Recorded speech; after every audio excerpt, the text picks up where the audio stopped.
Gear progression looks confusing. I know. I made a video about the perk slots and all that, guys. I will link that in the description. Please check that out. I just want to focus on what you should do in the first couple of days now. Okay? So, guys, the main question I get on my Twitch streams is the following. What do I upgrade first? Guys, the amount of umbrals you get is limited. You only get like 4k of them every single week.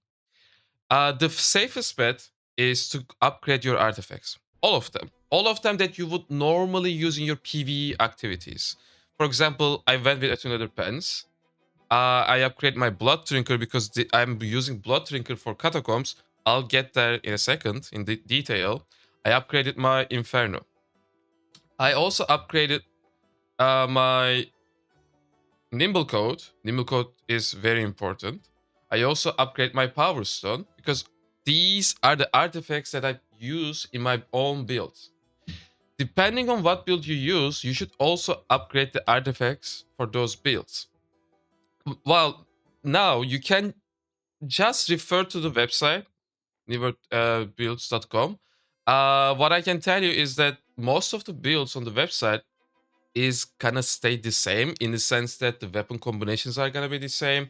Uh, you will still play with a rapier evade build. You will still play with a spear inferno build. You will still play with a flail healer build. Guys, gear progressions is so much different than what it used to be in New World. I know everything is confusing. As I said, it's confusing to me as well. I just want to tell you what you should do on your first few days. First things first, what do I do with the Umbral shards? Umbral shards are used to increase your gear score on every item. Like you click on an item, you click on upgrade, you slide this bar, and you just choose a gear score number, and you just confirm and upgrade it. The question is, which items you should upgrade first? Guys, go with the artifacts. Artifacts are your safest bet. You will always have to upgrade your artifacts. So until we figure out what items are most important to have, you should just go with the artifacts. In my case, I went with the Toon Leather Pants. I went with Inferno. I upgraded my Nimble Code. I upgraded my Power Stone. I think those are it for now. Oh, I also upgraded Blood Drinker. So, if you notice, I didn't go all the way up to 800. And the reason why is that the scaling is exponential. So, let's say if I want to upgrade this item, going for 790 costs me 364, while going all the way up to 800 costs me 800. And the cost is basically more than double. For the time being, I would say just go for 790 or maybe 780. That is gonna give you already enough of boost. If you would check my Hoplite Spear now, and if you have a Hoplite Spear of your own that is at 725, you can check the base damage numbers that you see here. My attributes are kind of scuffed right now, but the summary is that when you go from 725 to 780 on any weapon, you get around 10% base damage increase. And that is a lot. And you just spend like, I don't know, 200 umbrals to do that, and you get there. So weapons are the next thing you should upgrade with your umbrals. For the armor pieces, I just don't see the point for the time being. Just focus on artifacts and weapons. And in terms of weapons, as you can see, I'm still using my Hoplite Spear. And that makes things a little bit simpler, doesn't it? Because right now, we don't know what items we should use. And I can tell you now, for your armor and jewelry, etc., or even the weapons, guys, you can still use your old items. Like, check this item. It has 3.5% enchanted ward. It has refreshing. It has health. It is still perfect for PvE activities. I still don't want you to spend too many umbrals on these items, because once we get to the set bonuses and infix perks, we will slowly update these items, but we still need to get through the PvE content. So if you have a ready set like this, then you are already good. If you don't have any ready set like this, and you are a returning player, you don't have any enchanted wards pieces on your armor, what you can do is the following. You can actually craft, or you can buy the items from the crafters, but you actually can craft yourself if you have armoring level, because this new recipe does not require any armoring trophies, armoring set, anything like that. The gear score doesn't change. So we got these new recipes now, and the only thing you need to have are these end materials, tier 5 refined materials, and a matrix. You don't even need prismatics. And what you can do is to just look enchanted ward, because this is gonna give you level 1 enchanted ward, and level 1 enchanted ward is 3.5%, while the level 2 enchanted ward, the new one, is only 2%. But here is what you can actually do. You can lock this enchanted ward and then try to hit an item with a gem slot ideally, and maybe a defensive slot as well, so that you can put the level 2 enchanted ward as well. Here is a warning though.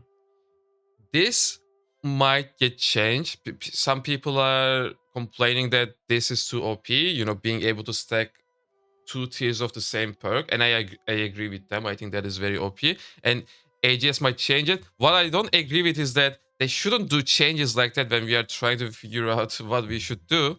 But even then, even if they end up changing things, you can still have this level 1 enchanted ward that is going to give you 3.5%. I don't think they're going to change that bit. They might just make it so that you can't put the level 2 version of it on the same item.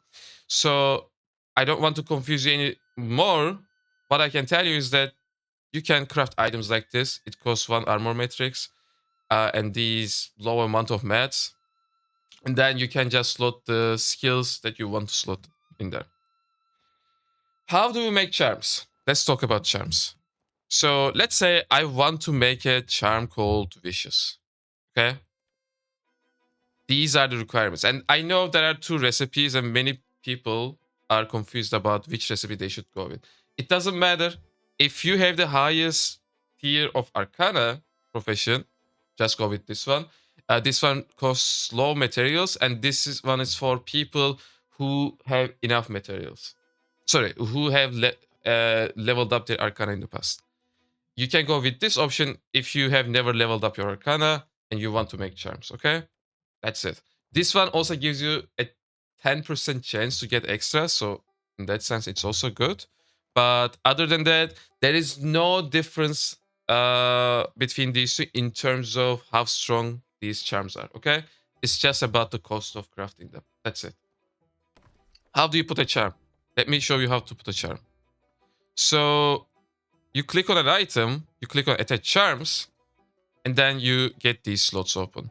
If you want to change your gem, for example, you can just click on this one, and then click on attach. Then it would give you this page to confirm it.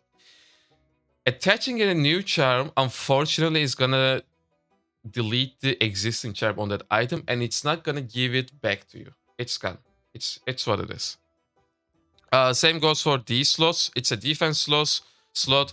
Let's say in this case, I went with Enchanted Ward and health perks on to Nether Pants, and you can just. I would recommend those to you guys as well. Now that we are talking about the charms that we should go with, in the case of a Nether Pants, as I said, I went with health, which has a new name now called Wellness.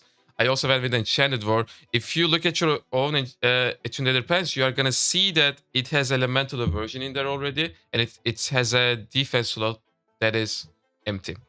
You can change that Elemental Aversion. That's exactly what I did. I changed Elemental Aversion to health. I think it has health is better than Elemental Aversion for PvE activities. And for the empty slot, I went with Enchanted Ward. For the other items, like, I don't know, let's say you have this Blood Drinker ring, and it has an offense slot. Guys, as a general rule of thumb, for all of the offense slots, I am recommending going with something like Vicious. Vicious now stacks up to 5 times. It's not gonna give you a lot of power. It's just 3%, but you know you can stack it up. Uh, you can put one Kinley Jack as well, but don't forget Kinley Jack doesn't stack. Let's say you're in a Gorgon or the new raid, and there are other people with Kinley Jack. Only one of your Kinley Jack will actually function. So I feel like Vicious is the best bet for PvE activities, for your offense charm slots on any artifact or item. Okay. Other than that, I think Nimble Code. This one also has an offense slot, so I just went with Vicious. For something like Power Stone, it has a skill slot, so you can just go with something like Eruption. I haven't done it yet, but that's probably what I'm gonna do. Uh, that's it, guys. I also want to show you some of the items that I've sold, so you can use these crafting recipes to make gold as well. Let me show you the things that I've sold. Okay, guys, if you check the dates, I sold like, I don't know, 30, 40 items in the last day.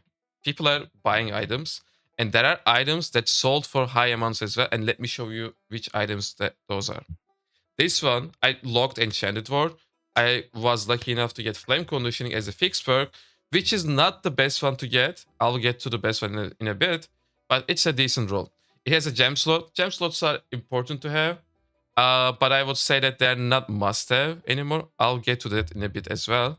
I got like one offense, one defense slot, and I sold it for 50k. I spent like, I don't know, 7, 8k gold, and I basically got 7 times more gold for selling this item. But if you can see, there are items where I just lost gold straight up. But I think you can still make gold here. Let me show you the 100k sale. This item, I think I could have gotten more for this maybe. I don't know. I listed it and it went in like an hour, literally. So I logged Enchanted Ward, just like any other piece. I was lucky enough to get Shuriken Fortification. I got one gem slot, offense slot, offense slot. And yeah, guys, just wanted to show you this as well. I don't want to make the video too long. Okay, guys. The next thing that I want to go over is which items should I salvage? Which items should I keep? Because I get this question a lot.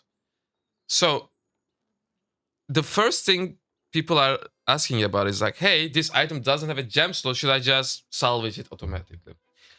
While that will make things a little bit easier to filter out the items that you need to keep, guys, do not do that. There are certain items, especially armor pieces, that might still be good without a gem slot. Because right now, getting to 100% bis is almost impossible. It's gonna take us months to get that. And most of the items you have might just be some good stepping stones, even without gem slots.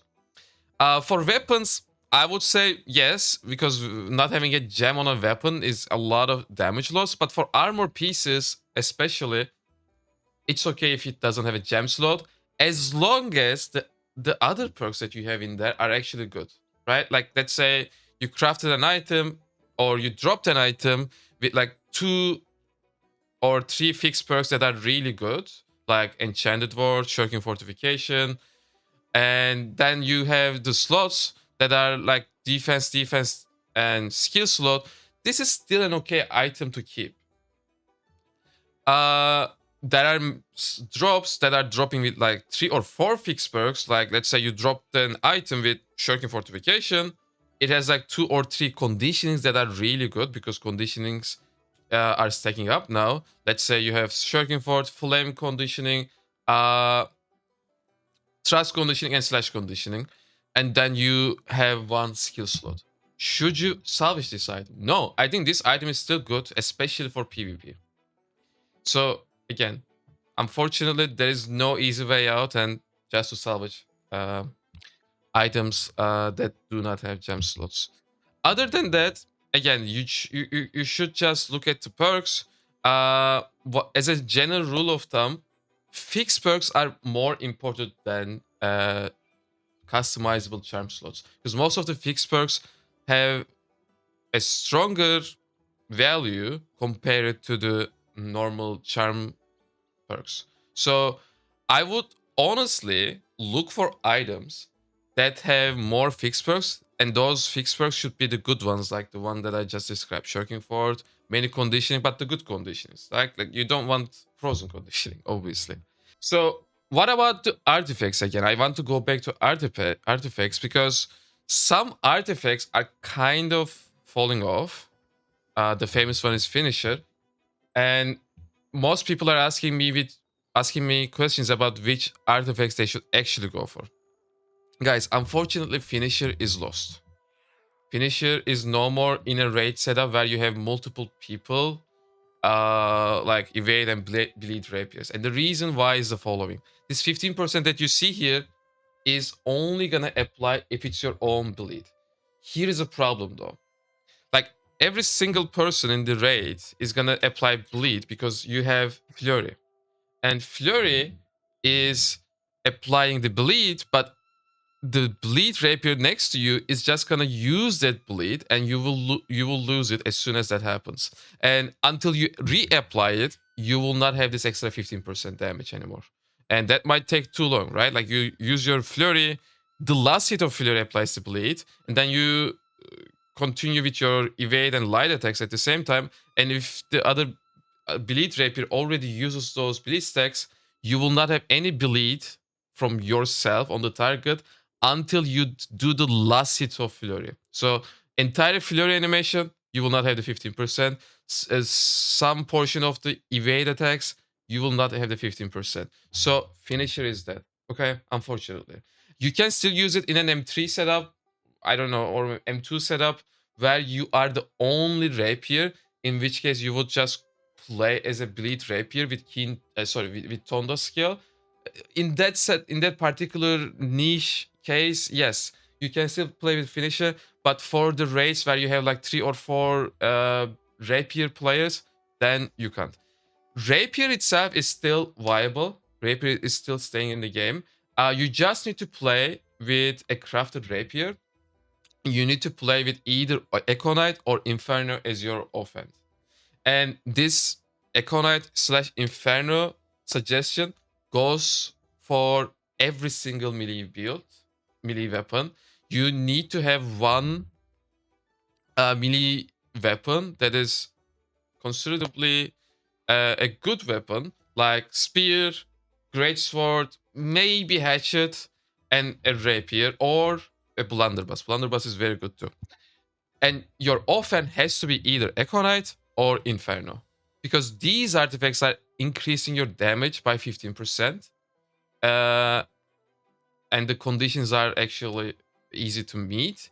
So you need to have one of these offense. So Inferno and Econite are your go-to offense in a DPS PvE build. For other builds for tanks and healers, you can still play with Fracture if you want to. For a VG healer build, you should still play with Power Stone if you're a flail healer. I would definitely recommend that. And for healer artifact choice, I would say if you are playing with VG, you can just go with Attuned Nether Pens. If you are playing with Power Stone as a flail, I recommend going with Nimble Coat, because you really rely on cooldowns of Power Stone, and you want to spam your vortex as many times as you can, so that you can empower your teammates. Another question I get a lot is the following: should I go with Old Crown or should I go with Attuned Nether Pens? I am recommending you to go with Attuned Nether Pens still, because the difference between the attributes is a lot. Attuned Nether Pens gives you +9 to all attributes, while Old Crown gives you 6 attributes. Again, having extra gem slots is perfect, because you can also put rune glasses in there now. But I think not having the extra attribute points is kind of bad for Old Crown. I would say Attuned Nether Pens is better. For tanks, you should just go with Void Darkblade. That's your go-to chest artifact. Just use that. For anything else, I mean, you could go with Blood Drinker, but I don't recommend it too much. Okay, guys. One thing that I need to mention now is the following. I mean, as a general idea, I told you to keep your existing items, but there is one thing I need you to upgrade urgently, and that's your earring. Earring is very important in this case. I know we used to just use endless swords for PvE purposes, for even DPSs or healers. Unfortunately, we can't use endless swords anymore. Endless sword doesn't have the two important new perks that you have, and those perks are refreshment and below. These are new perks. As I said, refreshment is now it's a refreshing perk that gives you 10% at 800 gear score. It can only roll on an earring, and you have to have this, guys. This is a must-have perk. The second must-have perk is below. It gives you 10% extra damage at 800 gear score to taunted enemies, and almost all enemies are taunted if you do a raid, right? You will have a tank. So this is free 10% damage, and you can't leave that on the table. Okay, you have to have this.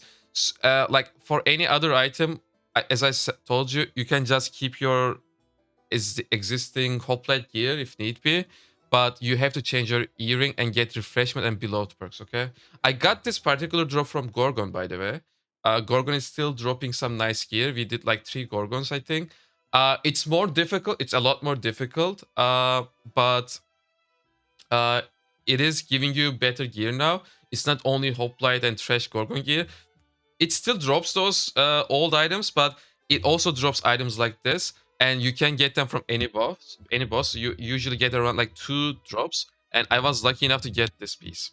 From Gorgon, we also got infix perk items. I think I can find one for you here. Oh yes, this one. I think I got this one from Gorgon. This I had another one with tenacity perk. Maybe I can just search for it like this. Yes, I also got this from Gorgon, guys.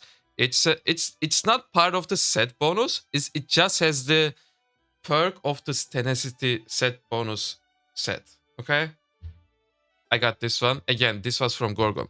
But this is not the only Gorgon is not the only source of infix perks. You get couple. I wasn't lucky after like doing 3 mutations, but many of my friends got infix perked items from mutations, and I think M2 is giving you more than M1, which makes sense. So you can get infix perked items from mutations. So keep that in mind. You can run mutations. I want to also talk about the methods that you can use for farming Umbral crystals. If you read the tooltip here, the sources are basically everything in the game. The most efficient methods are, though, I would say CTF. CTF gives you 150 no matter if you win or lose. That is good because most CTF matches are 6 or 7 minutes long at best.